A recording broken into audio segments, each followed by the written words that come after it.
Before I begin, if you've ever lived through betrayal like this, please like, leave a comment, and subscribe to my YouTube channel. I used to believe that families fracture from sudden explosions, one loud argument, or one unforgivable mistake. I was wrong. Sometimes they unravel quietly, over time, with careful words and clean paperwork. My father's will was only 12 pages long, typed neatly, signed with a steady hand. It looked harmless, it looked fair, it looked like closure. But it was the first move in a decade-long game that taught me how greed can learn patience and how love can be taught to lie. My father, Thomas, was not a rich man by the standards people imagine when they hear the word inheritance. He was a practical man who built slowly, brick by brick, with a small construction company that never made headlines but always paid its bills. He owned the house we grew up in, a modest duplex he rented out on the side, and a parcel of land he'd bought cheap decades earlier and refused to sell because he believed time was a partner, not a pressure. He also believed in fairness with the stubbornness of a man who had come from nothing. There were 3 of us siblings, my older brother Daniel, my younger sister Ruth, and me, the middle child, who learned early how to listen more than speak. Daniel was the golden boy, charismatic, ambitious, always convinced he was one opportunity away from something big. Ruth was careful, tender, the one who stayed close to home and close to our mother. I was the one who moved away for college, came back for holidays, and thought distance made me objective. When my father got sick, it wasn't dramatic at first, just fatigue, then appointments, then the quiet dread of test results delivered in envelopes that felt heavier than paper should. Cancer is a word that rearranges a family without asking permission. In the months that followed, we gathered more often, pretending togetherness was a cure. That was when Daniel began asking questions.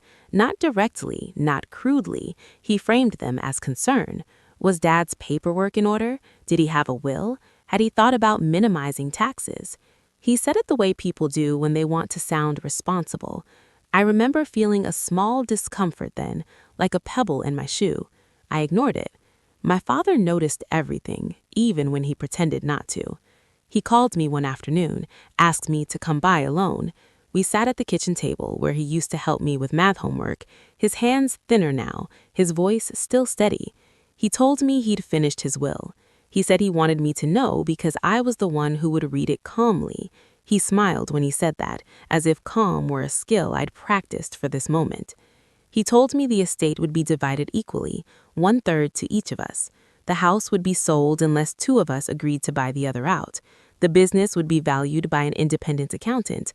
The land would remain unsold for 5 years unless all heirs agreed otherwise.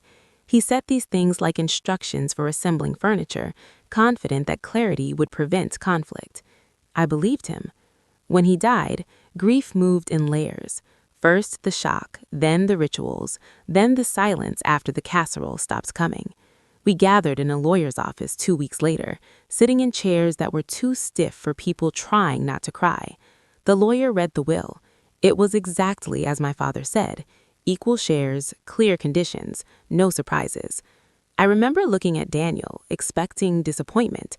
Instead, he nodded thoughtfully, like a man impressed by good strategy. Ruth squeezed my hand. I thought that was it. I thought we were the lucky ones, the family that proved stories like this didn't have to end badly. The first year after the will was quiet. The house was rented, the business continued with a hired manager, the land sat untouched, checks arrived on schedule. We spoke politely, even warmly at holidays, but subtle shifts were already happening. Daniel began volunteering to handle things. He said it made sense because he had a business mind. He suggested consolidating communications through him to reduce confusion. He spoke in the language of efficiency, and we let him, because grief makes you tired and trust feels like rest. He recommended an accountant he knew, then a property manager he'd worked with before. Each recommendation came with a story of competence and reliability. Each was accepted without much thought. I didn't notice at first that information started reaching me late or filtered. Numbers were summarized, not shared. Decisions were presented as already discussed. Ruth trusted Daniel the way you trust an older sibling who once walked you home from school. I trusted him because distrusting him felt like accusing my father of raising us wrong. The second year brought the first disagreement, small enough to dismiss. Daniel proposed selling the duplex earlier than planned. He said the market was hot. The will allowed a sale with majority agreement. He and Ruth were in favor. I hesitated. The duplex was stable income. My father loved stability. Daniel laughed lightly and said I was sentimental. Ruth said she needed liquidity for her kids' schooling. I agreed, telling myself compromise was maturity. The sale went through, the price was good. The distribution came a little late, but Daniel explained delays happen. I believed him. The third year, the business profits dipped. Daniel said the market was tightening. He said construction was unpredictable. He sent spreadsheets that looked thorough but felt thin. When I asked questions, he answered them patiently, the way people do when they want you to feel foolish for asking. I began keeping my own file, saving emails, noting dates. It wasn't suspicion yet. It was a habit. The fourth year, Ruth asked me quietly if I thought the numbers seemed off. Her voice carried guilt, like she was betraying a secret just by wondering. I told her I'd noticed inconsistencies too. We promised to pay closer attention. We didn't confront Daniel. Families avoid confrontation like they avoid illness, hoping attention itself might make things worse. The sixth year mattered because of the land. The will's condition expired. Daniel called a meeting. He had an appraisal ready, again from someone he recommended. The valuation was lower than we expected. He argued that selling now would prevent future losses. I asked for a second opinion. His smile tightened. He said delays cost money. Ruth looked between us, torn. That night, I lay awake remembering my father's voice, the way he'd said time was a partner. I wondered when we'd stopped listening to him. We agreed to get another appraisal. It came back higher, not dramatically, but enough to matter. Daniel shrugged and said appraisals vary. He pushed to sell anyway. I refused. Ruth hesitated. For the first time, Daniel's patience cracked. He accused me of holding the family hostage. He said I didn't understand business because I'd chosen a safe career. The words landed harder than I expected. They carried years of quiet judgment. We didn't sell the land that year. The distance between us grew. By the sixth year, communication happened mostly through emails with careful wording, like legal documents pretending to be conversations. I requested full financial statements. Daniel sent summaries. I asked again. He said the originals were archived. I hired my own accountant. It felt like crossing a line. When I told Daniel, he said I was being paranoid. Ruth cried and asked why we couldn't just be normal. I didn't have an answer that wouldn't sound like blame. The accountant's first review didn't reveal theft. It revealed something subtler. Management fees that were high but not illegal, expenses categorized broadly, transactions routed through entities that were technically related party but disclosed. It was clean enough to pass casual inspection. It was messy enough to hide intent. The seventh year brought an illness for my mother, and with it a temporary truth. We showed up for hospital visits, sat together, remembered childhood stories. For a moment, I thought the worst had passed, but peace that ignores truth is fragile. When my mother recovered, the old patterns returned.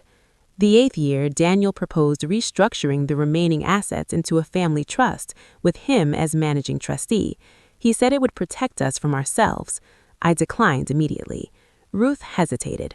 That was when I realized this wasn't about money anymore. It was about control, and about how slowly it had been taken from us while we thanked the hand that held it. The ninth year was when I found the first undeniable proof, buried in an appendix most people would never read. A signature I recognized, not my father's, authorizing a side agreement years earlier, one that paid Daniel's consultancy firm a percentage tied to asset management. It was legal, it was disclosed, it was never discussed. The will hadn't sparked an explosion, it had lit a fuse, and we were just beginning to see how long it was. When I discovered that side agreement, I didn't feel the rush of victory people imagine when truth finally shows itself. I felt cold. The document didn't accuse anyone loudly. It didn't scream fraud or betrayal. It simply existed, precise and calm. the way traps are when they're well designed. Daniel hadn't stolen from us in a way that would send alarms ringing. He'd positioned himself to benefit quietly, over time, with plausible deniability and language polished enough to survive scrutiny. It was the kind of arrangement that relied not on secrecy, but on assumptions. The assumption that family wouldn't read every page, the assumption that trust would do the rest of the work. I stared at the signature line for a long time. It wasn't forged. It was mine.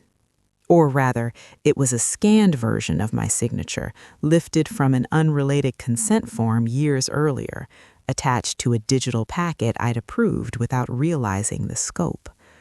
My stomach dropped in slow motion. I wasn't just a victim, I was a tool. I called Ruth first. I didn't explain everything at once. I asked her if she remembered signing anything related to management fees. She said no. Then she paused and said, maybe. She said Daniel used to send bundles of documents, told her to sign where the tabs were. Her voice cracked when I explained what I'd found. She didn't argue. She didn't defend him. She just went quiet, the way people do when the story they've been telling themselves finally collapses. We agreed to meet in person without Daniel. Sitting across from her at a cafe we'd gone to since college, I laid everything out. The timelines, the fees, the way control had shifted incrementally. Ruth cried openly, not because of the money, she said, but because she felt foolish. She kept repeating that she'd wanted to believe he was protecting us. I told her wanting to believe isn't a flaw, it's human. What hurt most was realizing how our father's insistence on fairness had been turned into a roadmap for exploitation. Daniel hadn't fought the will, he'd used it. We decided to confront him together, not with accusations, but with questions. We wanted to see how he'd respond when the fog lifted. We met at his office, a space designed to impress without revealing much. Glass walls, neutral art, the hum of competence. I placed the document on the table between us. I asked him to explain it. He didn't deny it. That was the first shock. He leaned back and said it was standard practice. He said managing assets took time. He said the fees were modest. He said we'd all benefited. When Ruth asked why he hadn't told us, he smiled sadly and said we wouldn't have understood. That sentence changed something in me. It wasn't defensive, it was dismissive. He spoke like a guardian explaining necessity to children. I asked about the signature. He said everything had been disclosed. He said we signed. I asked why the fees were tied to specific transactions that conveniently aligned with his recommendations. He said incentives aligned performance. He said words like alignment and optimization and stewardship, as if vocabulary itself could absolve intent. When I told him I'd hired an independent accountant, his eyes hardened. He accused me of undermining him. He said distrust was corrosive. He asked if this was what our father would have wanted. I answered honestly. I said our father wanted transparency. He laughed once, short and sharp, and said transparency was a luxury families couldn't afford when money was involved. That was the moment I realized the decade hadn't changed him. It had revealed him. The confrontation ended without resolution. We left with nothing but clarity. In the weeks that followed, lines were drawn quietly. Daniel communicated through attorneys. Ruth wavered, torn between loyalty and fear. I moved forward because stopping felt like erasing the truth I'd finally seen. The legal process was slow, expensive, and deliberately exhausting. Daniel's agreements were airtight enough to avoid criminal consequences. The question wasn't legality, it was fairness. And fairness, I learned, is a fragile thing when weighed against ambition. Depositions turned memories into evidence. Emails were dissected for tone. Family dinners were replaced by conference rooms. Our mother watched from the sidelines, confused and heartbroken, asking why her children couldn't talk to each other anymore. I tried to explain without poisoning her against her son. It was the hardest balance I've ever kept. The 10th year arrived quietly.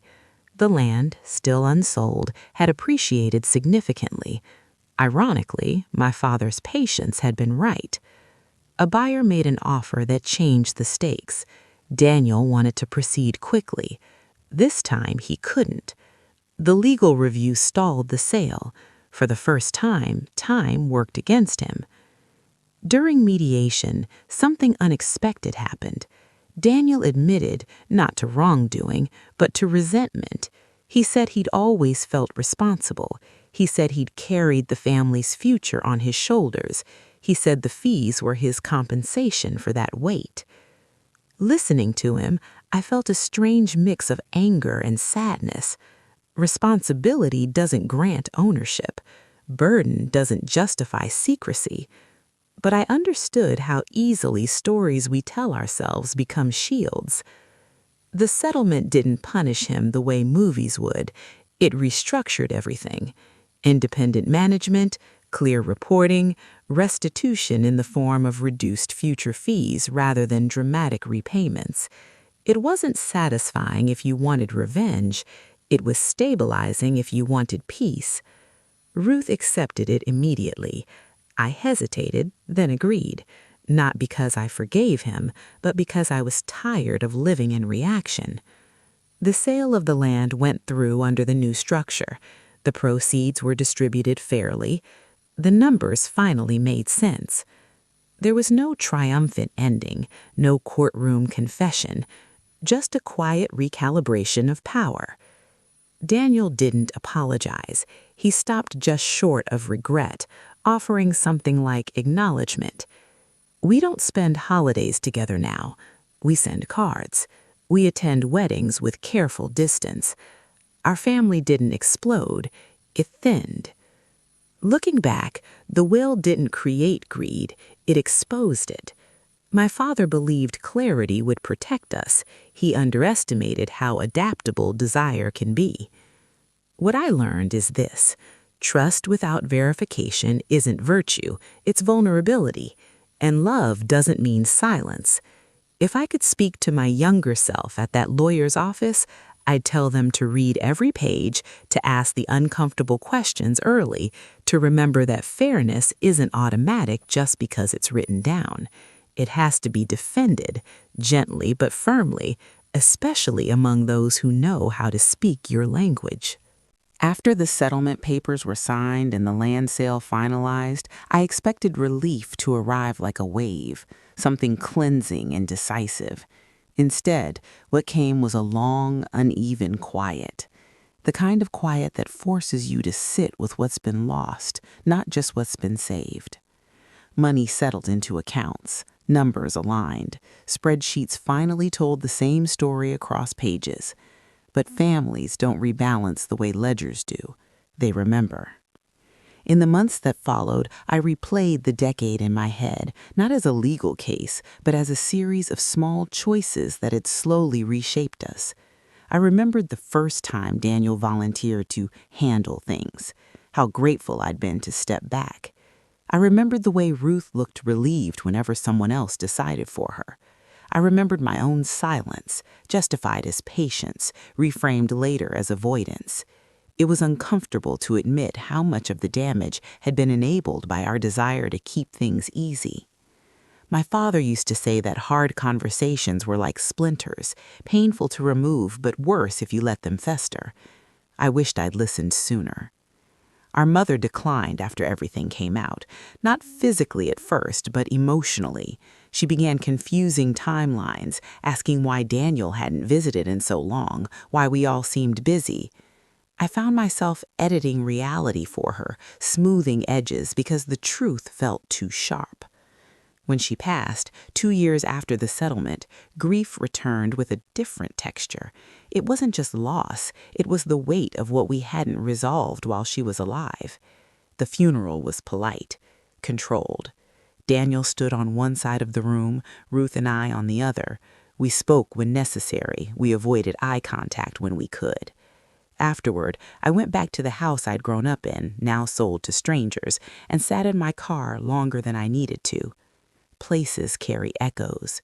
I heard my father's voice telling us to share. I heard my mother laughing in the kitchen. I wondered if families fracture because people change or because they refuse to. In the years since, I've been asked for advice more times than I expected. Friends dealing with estates, colleagues navigating family businesses. They want to know how to prevent what happened to us. I tell them there's no guarantee, but there are practices. Insist on independent oversight from the start. Separate affection from administration. Don't confuse harmony with health. Most of all, don't outsource your attention. Attention is the currency that protects trust. I don't hate my brother. That surprises people when I say it. Hate would require energy I no longer want to spend. What I feel is a steady, sober acceptance of who he is and who he chose to become when the opportunity presented itself. People reveal themselves when systems allow them to. He didn't create the temptation. He navigated it with skill. That's what makes it unsettling.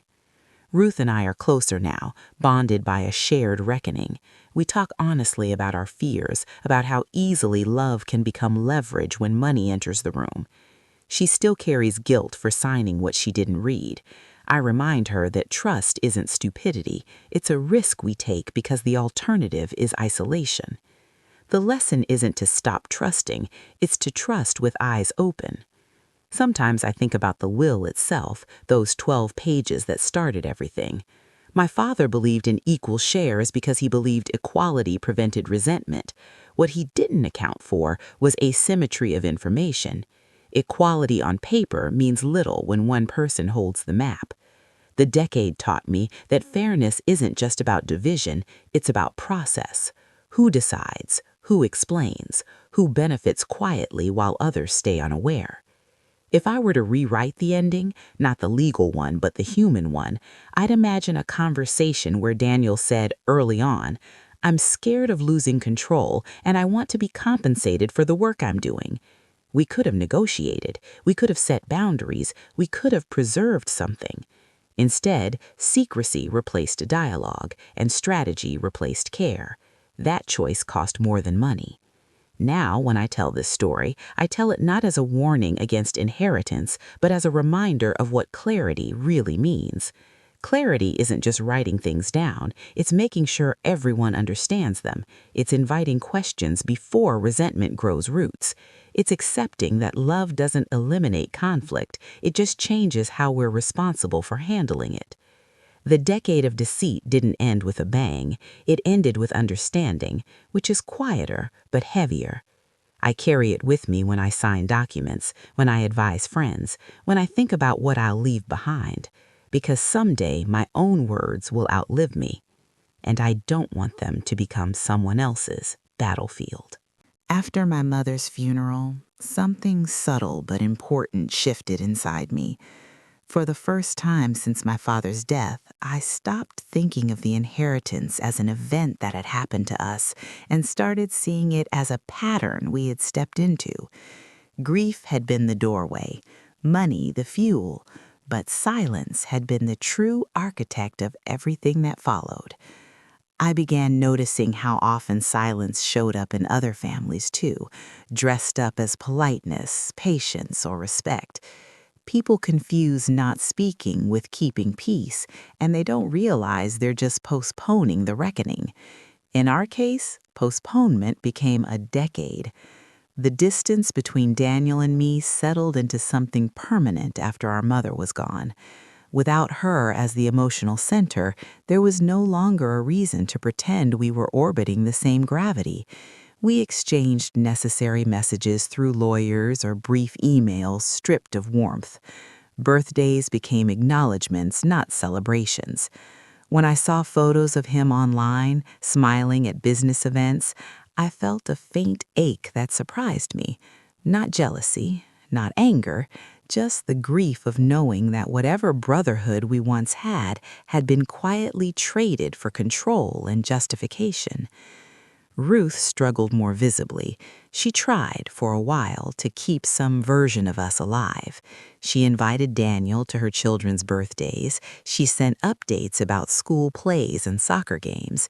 Sometimes he came, sometimes he sent gifts, but every interaction carried a tension that the children, perceptive in the way kids always are, could feel.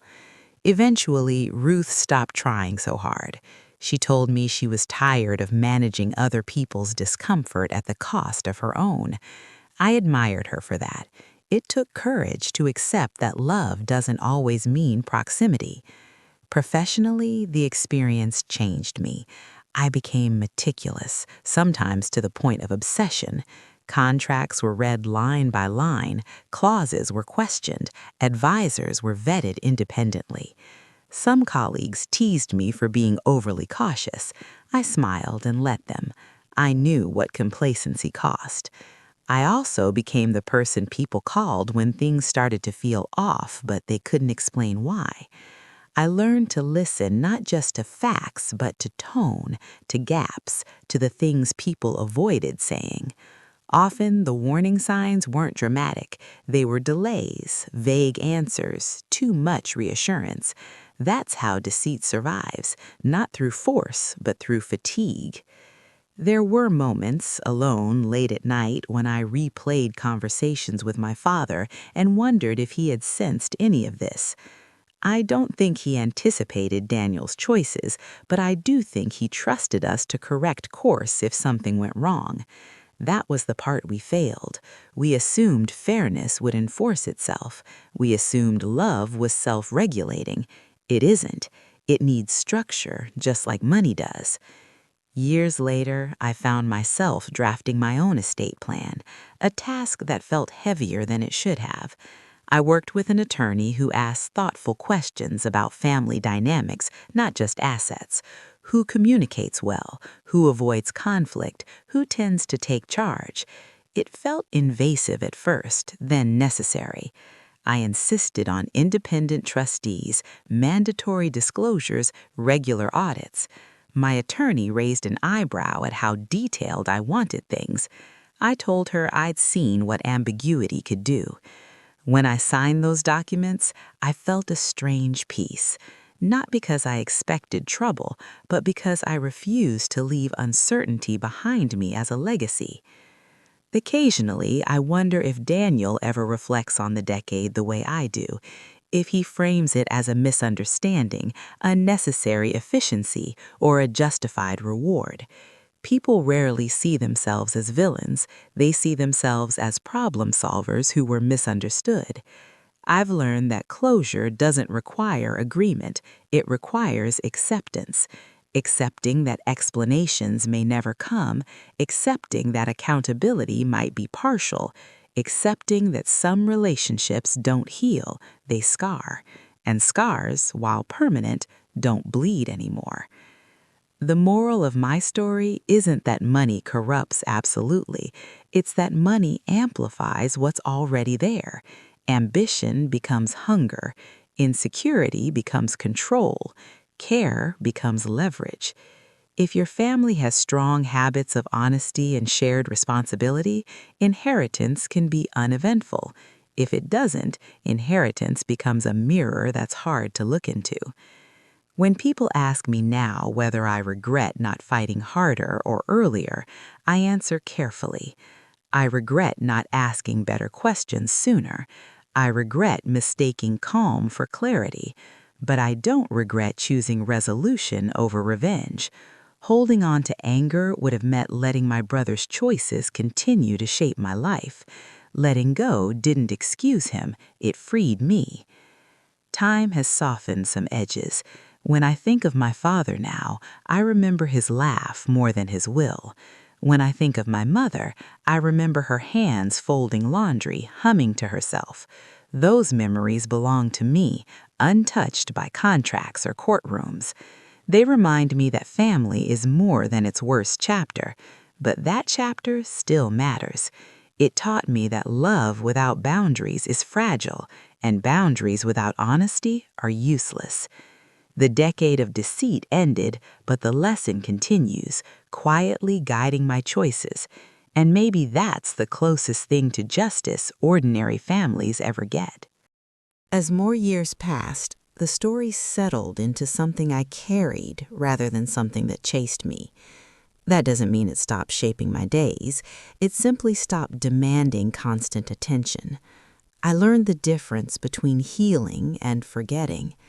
Forgetting would have meant pretending the decade never happened.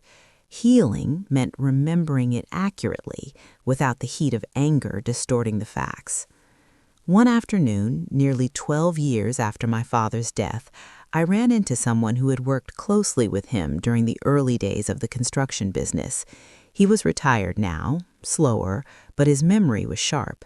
We talked about my father's work ethic, his stubborn insistence on doing things the long way. Then, almost casually, he said something that stayed with me. He said my father always worried about Daniel, not in a condemning way, but in a watchful one. He said my father admired Daniel's drive, but feared it sometimes outran his patience. Hearing that was like finding a missing sentence in a letter I'd read 100 times. It didn't change what happened, but it added context. My father hadn't been blind, he'd simply believed guidance would be enough. That realization softened my judgment of him and complicated my feelings about my brother. I started to understand that our family's fracture wasn't a sudden betrayal of values, but a gradual divergence in how we interpreted them. Daniel believed responsibility entitled him to authority. I believed responsibility demanded accountability. Ruth believed responsibility meant harmony. All three interpretations existed side by side until money forced a choice. Around that time, Ruth invited me to sit in on a conversation she was having with her oldest child, who had begun asking questions about why family gatherings felt incomplete. Ruth explained, gently and honestly, that sometimes adults make choices that create distance, and that distance doesn't always mean the love was fake. Listening to her, I felt a surge of respect. She was doing what we hadn't done early enough, telling the truth before confusion turned into resentment. It made me wonder how different things might have been if we'd spoken openly in year 1 instead of year 9. Professionally, I began incorporating my experience into how I advised clients, not as a dramatic cautionary tale, but as a framework. I talked about governance structures the way others talk about ethics: who holds information, how decisions are reviewed, how dissent is handled. I emphasize that good systems protect relationships by removing the need for trust to carry everything. Some listened, some nodded politely and changed nothing. I knew which ones would call me later. Once, Daniel reached out unexpectedly. It was a short message, formal, asking if I'd be willing to review a proposal unrelated to family matters. For a moment, I considered declining. Then I realized avoidance would only reinforce the old patterns. I agreed, with conditions. We met in a neutral place. We discussed the proposal.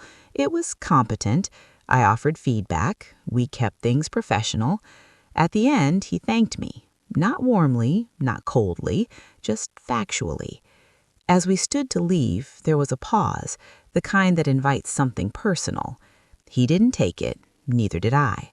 Walking away, I felt an unexpected sense of closure. Not reconciliation, but recognition. We were no longer pretending to be something we weren't. That honesty, however limited, felt like progress. People often expect stories like mine to end with either forgiveness or estrangement. The truth is messier. We exist in parallel. We share a history without sharing a present. That's not failure, it's an outcome. The decade taught me that not all damage is reversible, but much of it is survivable. I also learned that morality in family matters isn't about choosing sides. It's about choosing principles and accepting the consequences of standing by them. My principle became simple: clarity over comfort. That choice cost me ease, but it gave me integrity. When I think about the will now, I no longer see it as the villain. It was a catalyst. The real story was how each of us responded when structure met desire. The will didn't force Daniel to act. It allowed him to. It didn't force me to stay silent. It tempted me to. And that's where responsibility truly lived. If there's one thing I wish listeners would take from my story, it's this. Pay attention when something feels slightly off. Don't wait for proof that satisfies a courtroom standard before you protect yourself emotionally. Ask questions early, kindly, and persistently. The people who mean well will welcome them. The people who don't will reveal themselves through resistance. And when they do, believe what you're seeing. Families aren't destroyed by asking too much. They're destroyed by asking too little, too late.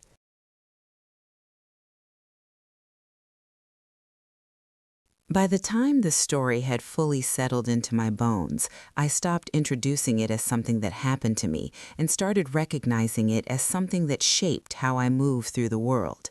That shift mattered. It meant I was no longer orienting myself around loss, but around awareness.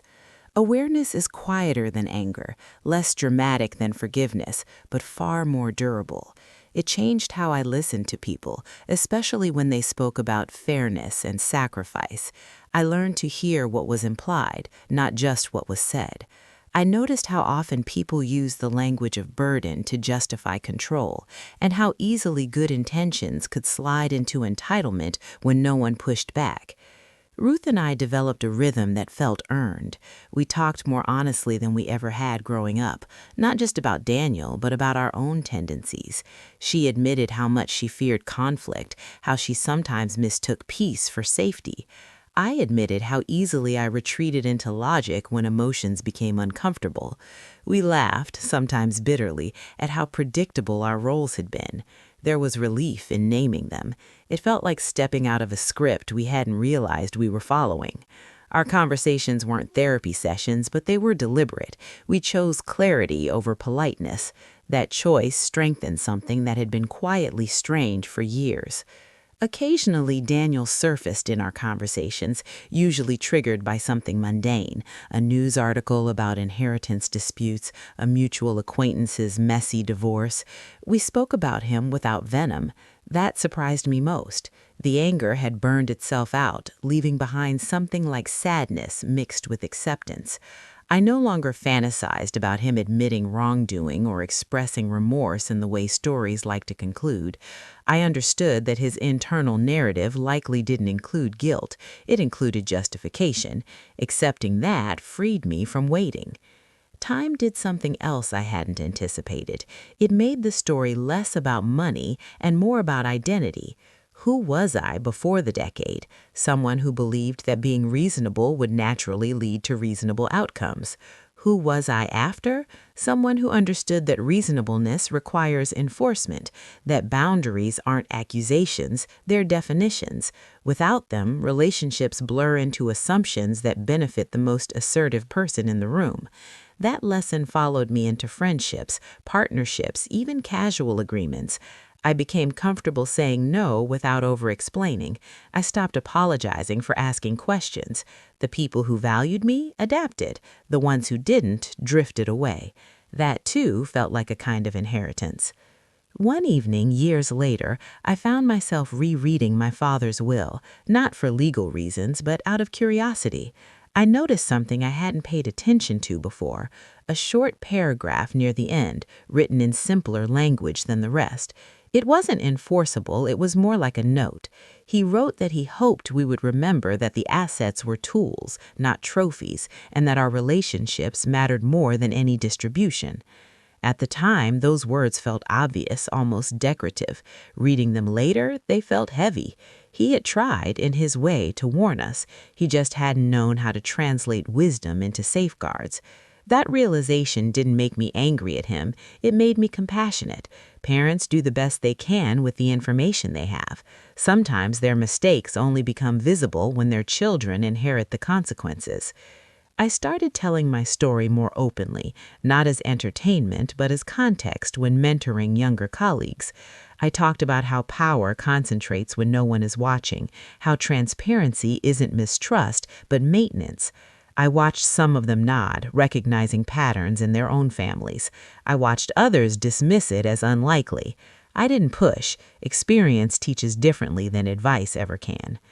One day, Ruth called me after a rare interaction with Daniel. He had asked about selling a minor shared asset that remained unresolved. She said he sounded tired, not defeated, just worn. She wondered aloud if time had changed him. I told her time changes everyone, but not always in the ways we hope. What matters is whether change leads to accountability or just adaptation. We agreed to handle the matter through the established process. No shortcuts, no favors. The transaction went smoothly. That alone felt like a quiet victory. The absence of drama became its own proof of growth. I often think about how easily this story could have gone differently. If Daniel had been more reckless, the outcome might have been catastrophic. If I had been more passive, the imbalance might have become permanent. If Ruth had chosen sides instead of truth, we might have lost each other too. The decade was a narrow path between extremes, navigated imperfectly but consciously. That awareness gave me a strange gratitude, not for the pain, but for the clarity it forced. When people romanticize family loyalty, I understand the impulse. Belonging feels safer than scrutiny. But real loyalty asks for accountability. It survives questions. It doesn't need secrecy to function. That's the lesson I wish I'd learned earlier, before paperwork and grief turned it into something expensive. Now, when I imagine the future, I don't do so with dread. I've already lived through the slow erosion of trust and come out with a sturdier understanding of myself. The inheritance didn't make me richer in the way people usually mean. It made me more precise, and precision, I've learned, is a form of care. As the years stretched further from their original fracture, I noticed how memory itself began to change. The sharp edges dulled, not because the events lost significance, but because I gained enough distance to see them in proportion. The inheritance stopped being the central story of my life and became a reference point, a chapter I could return to without being consumed by it. That shift didn't happen all at once. It arrived quietly, in moments when I realized I was no longer bracing myself before family-related phone calls, no longer rehearsing arguments that would never take place. Peace, I learned, often feels anticlimactic. It doesn't announce itself. It simply shows up one day and stays. Ruth's children grew older, and with age came curiosity. They asked more direct questions about why their uncle wasn't around much. Ruth answered honestly, in language suited to their understanding. She spoke about choices, about consequences, about loving someone without agreeing with them. Watching her, I saw the next generation learning something we hadn't been taught explicitly, that family bonds don't require silence to survive. That truth, passed forward, felt like redemption. I began to see the decade not just as a cautionary tale, but as a corrective one, a painful recalibration that might prevent repetition. There were still moments when the old emotions resurfaced unexpectedly, a movie scene involving siblings and inheritance, a news story about families torn apart by wills. Each time I felt a brief tightening in my chest, followed by a steadying breath. I reminded myself that my story didn't end in ruin. It ended in restraint. That mattered. One evening, sorting through old boxes, I found letters my father had written during the early years of his business. They weren't addressed to us. They were drafts, unsent, filled with worries about providing, about being fair, about not repeating the mistakes he'd seen others make. Reading them, I understood something I hadn't before. My father's legacy wasn't the assets. It was the anxiety that came with stewardship. He carried it quietly, Daniel carried it loudly, I carried it analytically. Each of us translated the same inheritance differently. That realization softened something in me I hadn't known was still rigid. I wasn't ready to call it forgiveness, but it was empathy stripped of expectation. At a professional conference, years later, I listened to a speaker talk about governance failures. They described how systems fail not because of a single bad actor, but because of accumulated allowances. Small exceptions become norms. Norms become entitlements. Entitlements become outrage when challenged. I felt seen in a way I hadn't expected. It wasn't just my family, it was a human pattern. Knowing that didn't excuse what happened, but it placed it within a broader context that made it easier to understand without personalizing every decision. That understanding didn't pull me back toward my brother, but it did release the last grip of bitterness. When Daniel eventually reached out again, this time with a longer message, I read it carefully. He wrote about wanting to keep things civil as we got older. He didn't apologize. He didn't justify. He acknowledged that things hadn't gone the way any of us hoped. It was an imperfect olive branch, but it was something. I responded briefly, agreeing to civility, setting clear boundaries. It was enough. Not every bridge needs to be rebuilt. Some just need guardrails. As I approached an age my father never reached, I thought more about endings, about what it means to leave something behind that others will have to interpret. I understood now that clarity is a gift, but only if paired with communication. Documents without dialogue invite projection. Dialogue without structure invites chaos. The balance matters. I shared this with Ruth one afternoon as we walked through a park, watching her children run ahead. She nodded and said she planned to do things differently, to talk openly about expectations long before they mattered, to teach her kids that fairness isn't sameness, and love doesn't mean avoidance. I smiled, feeling something like completion.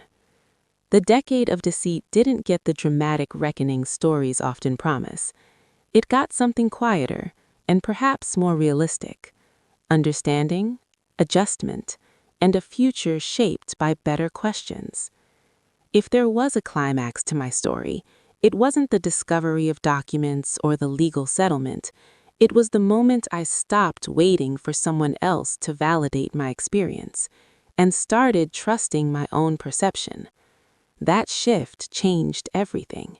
It meant I no longer needed my brother to admit anything for me to move forward. I no longer needed the past to look different for the present to feel stable. I had learned how to live with unresolved truths without letting them define me. And in that, there was a strength I didn't know I had. The older I get, the more I understand that closure is not a single moment, but a practice. It's something you return to, again and again, refining your understanding as you change. The decade that began with my father's will and stretched into years of quiet conflict didn't end when the paperwork was finalized or when emotions cooled. It ended when I stopped measuring my life against what should have been and started investing fully in what still could be. That shift didn't erase the past, it put it in its proper place. I sometimes imagine my father watching all of this unfold from a distance he never intended to occupy. I don't imagine him angry.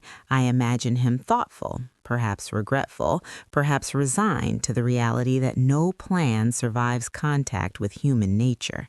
He believed structure could protect love. He underestimated how easily love can be co-opted by fear. That doesn't diminish his intentions, it clarifies them. And clarity, even late, has value. In the years since the inheritance stopped dominating my days, I've built a life marked by deliberate transparency. I choose relationships where questions are welcomed.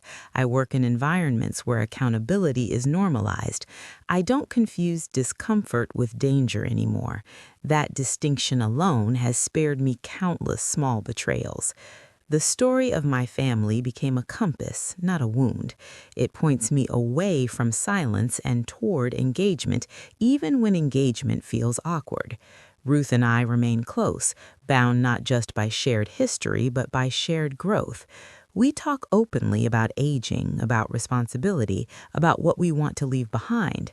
We've both accepted that our brother will remain on the periphery of our lives. There is no drama in that acceptance, just realism.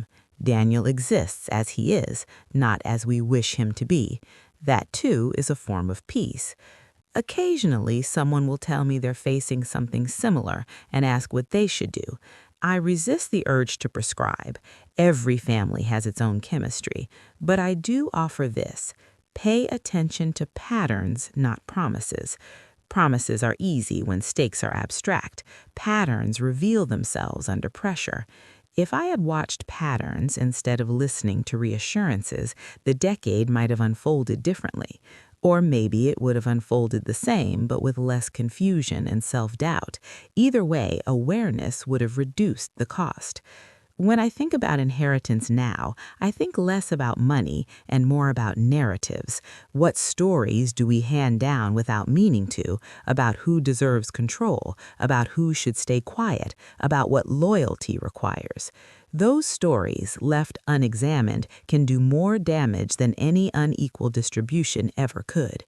My family inherited more than assets. We inherited assumptions.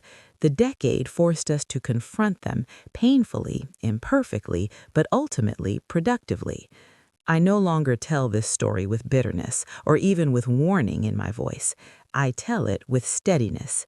It's a story about how ordinary people with ordinary flaws can create extraordinary harm simply by avoiding uncomfortable conversations, and how that harm can be contained, if not entirely undone, by choosing clarity over comfort.